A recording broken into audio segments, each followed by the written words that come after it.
Good morning students. आज हम लोग का नया चैप्टर आया 10th क्लास का क्वाड्रेटिक इक्वेशन। ठीक है, तो क्वाड्रेटिक इक्वेशन पढ़ेंगे। हर चैप्टर की तरह इसमें भी हम लोग पहले इसके कॉन्सेप्ट देखेंगे, एकदम टॉपिक वाइज क्वेश्चन प्रैक्टिस करते चलेंगे। ठीक है, और अलग से वीडियो आएगा जिसमें आपको बोर्ड लेवल में क्वेश्चन क्या पूछे जाते हैं और किस प्रकार के क्वेश्चन आते हैं और कैसे उसका आंसर लिखना है ताकि आपको इफेक्टिव मार्क्स मिल सके। उस तरह से आप लोग को प्रैक्टिस करवाया जाए। ठीक है, तो हम लोग शुरू करते हैं क्वाड्रेटिक इक्वेशन। तो क्वाड्रेटिक इक्वेशन को थोड़ा प्रीवियस नॉलेज से जोड़ते हैं। तो क्वाड्रेटिक इक्वेशन में हम लोग पढ़े थे, क्या होगा, क्वाड्रेटिक पॉलिनोमियल पढ़े थे। अरे अभी हम लोग पॉलिनोमियल पढ़ के आए थे। अच्छा, एक बात बता, पॉलिनोमियल के कितने पार्ट होते हैं? पवन कुमार बताइए, पॉलिनोमियल कौन कौन से होते थे, जल्दी बताओ। कौन कौन? आप लोग जवाब मत दीजिए, उनको देने दीजिए। कौन कौन हुआ? अच्छा, डायरेक्ट क्यूबिक से स्टार्ट होते हैं। ये तो सीढ़ी पे चढ़ा के उतारने लगा डायरेक्ट। चलो बैठ जाओ। देखो, हम लोग पॉलिनोमियल पढ़े थे, तो लीनियर पॉलिनोमियल पढ़े थे, क्वाड्रेटिक पॉलिनोमियल पढ़े थे, क्यूबिक पॉलिनोमियल पढ़े थे, बाई क्वाड्रेटिक पॉलिनोमियल पढ़े थे। बस उसी को आगे बनाया गया, क्वाड्रेटिक पॉलिनोमियल पढ़े थे। तो क्वाड्रेटिक पॉलिनोमियल को ही क्वाड्रेटिक इक्वेशन कहा जाता है। ठीक है, अब क्वाड्रेटिक इक्वेशन का हम लोग क्या कहते हैं कि इक्वेशन, क्या इसको बोले थे होगा, इक्वेशन हैविंग डिग्री कितना, 2, जिसका डिग्री 2 होता था उस पॉलिनोमियल को हम लोग कौन सा पॉलिनोमियल कहते थे? Quadratic polynomial. क्या कहते थे?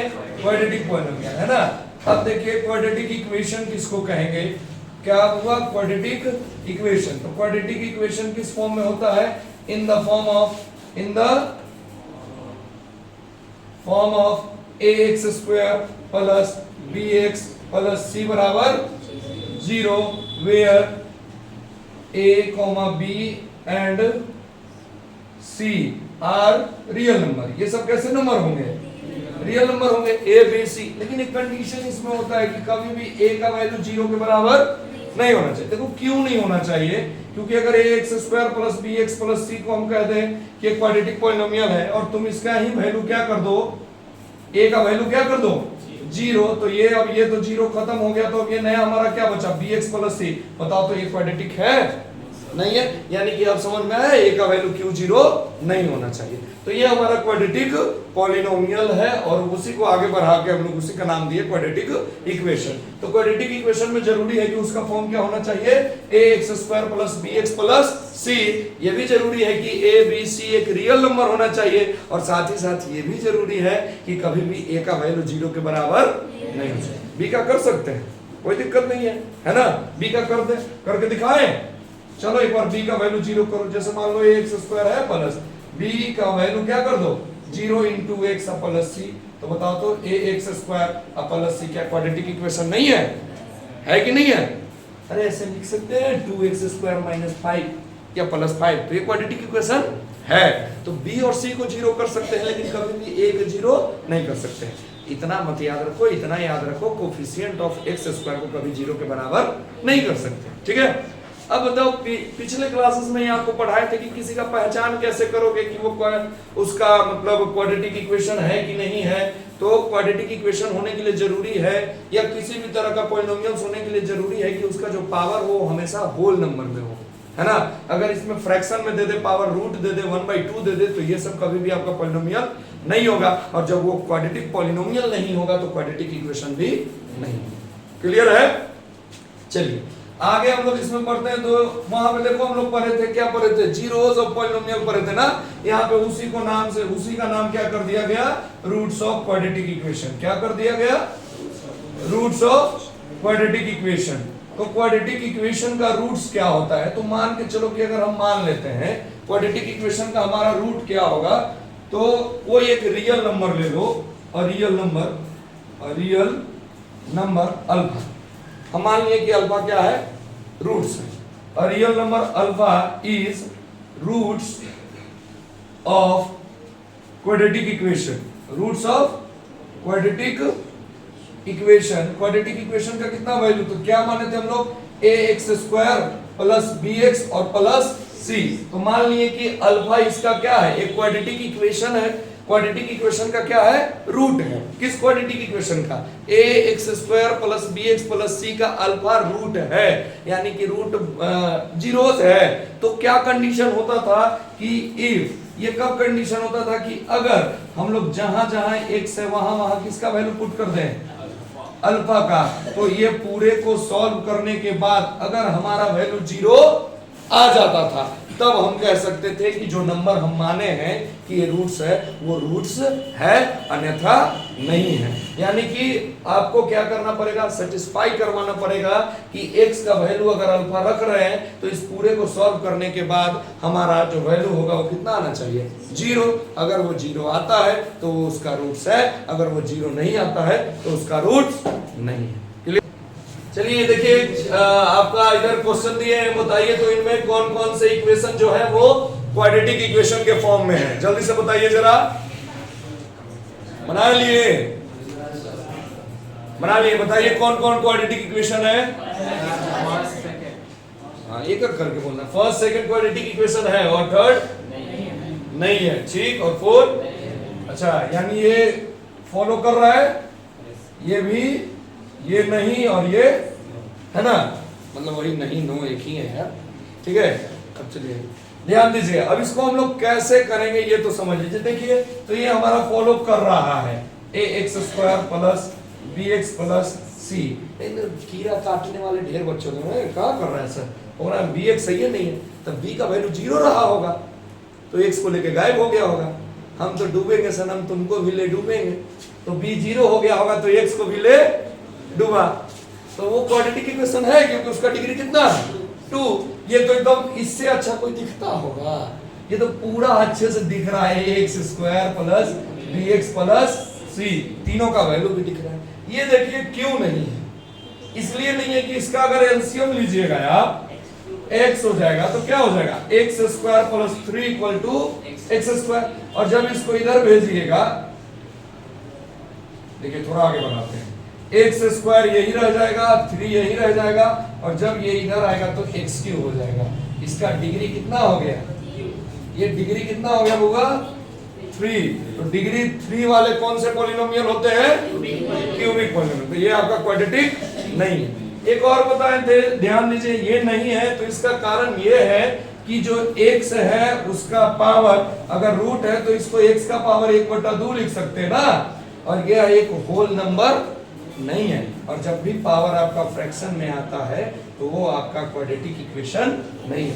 यानी क्वाड्रेटिक इक्वेशन की पहचान करना अच्छे से सीख गए, ठीक है, कारण के साथ। चलिए आगे हम लोग, चलिए ये क्वेश्चन बोला which of the following are solution. ये आपका पॉलिनोमियल दे दिया और उस पॉलिनोमियल का नीचे दिया 2 ऑप्शन दिया, बताना है इसमें से कि कौन इसका सॉल्यूशन है। अच्छा वो एक बात, अच्छा पहले बना के दिखाओ, ठीक है।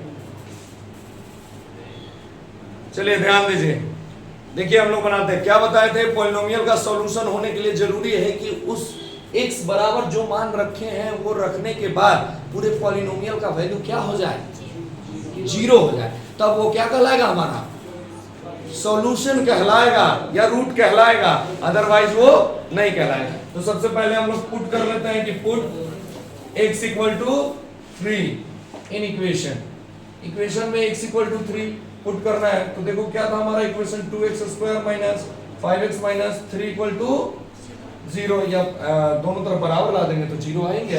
तो चेक करो इसको सेटिस्फाई करता है कि नहीं।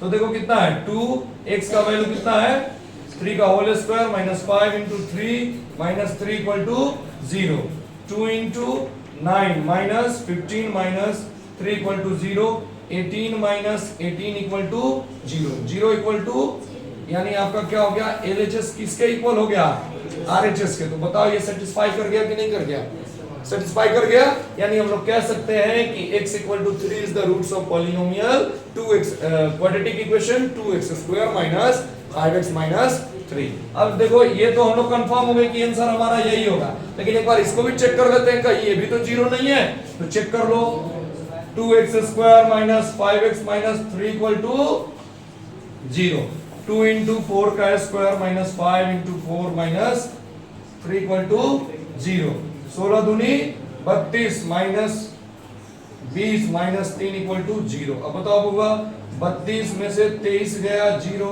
कितने आएंगे बताइए जल्दी। 9 इक्वल टू 0 कभी हो सकता है? अरे नहीं ना हो सकता।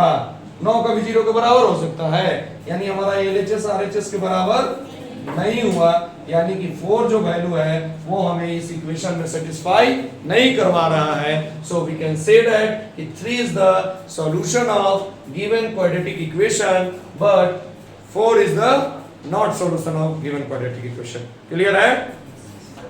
चलिए अब हम लोग सॉल्यूशन निकालना सीख गए कि सॉल्यूशन क्या मतलब निकाल सकते हैं, नॉर्मली सॉल्यूशन है कि नहीं है ये चेक करना सीख गए। लेकिन अब रूट्स निकालने की बात आएगी कि आपको रूट्स निकालना है, यानी कि उसका सॉल्यूशन आपको फाइंड करना रहेगा, चेक नहीं करना रहेगा। क्या करना रहेगा?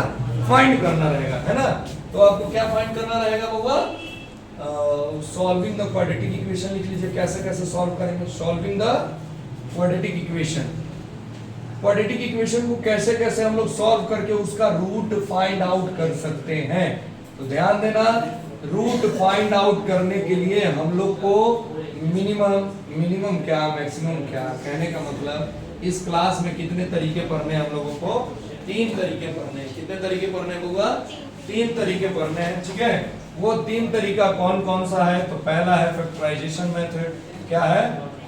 फैक्टराइजेशन मेथड, है ना। पहला कौन सा मेथड? Factorisation method. दूसरा कौन सा मेथड है? Completing square method. क्या है?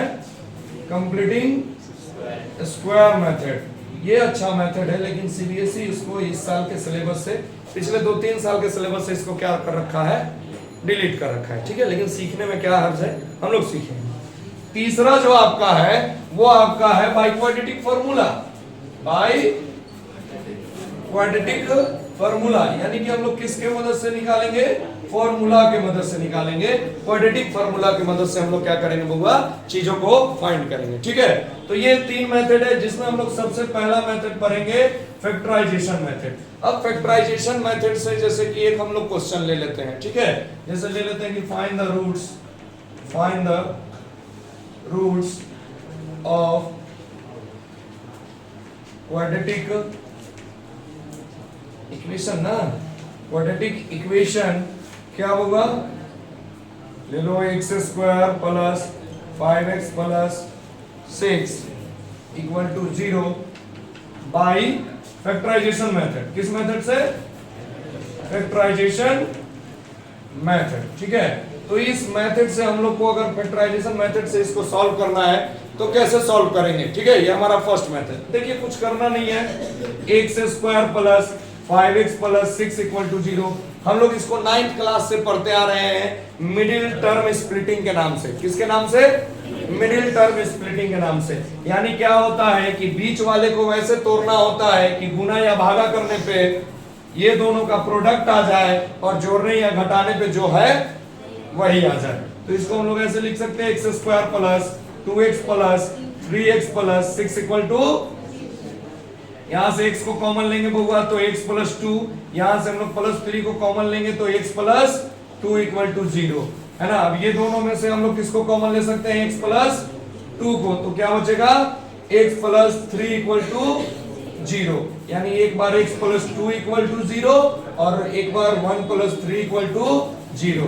तो x का वैल्यू -2 और x का वैल्यू -3, यानी कि ये जो आया क्वाड्रेटिक इक्वेशन का वो हमारा क्या आ गया?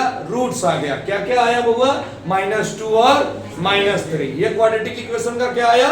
रूट आया। तो सीख गए फैक्टराइजेशन मेथड से कैसे क्या करते हैं हम लोग? रूट्स का वैल्यू निकालते हैं। मिडिल टर्म स्प्लिटिंग मेथड के मदद से जो हम निकाले वो हमारा क्या आ गया? रूट्स आ गया। क्लियर है?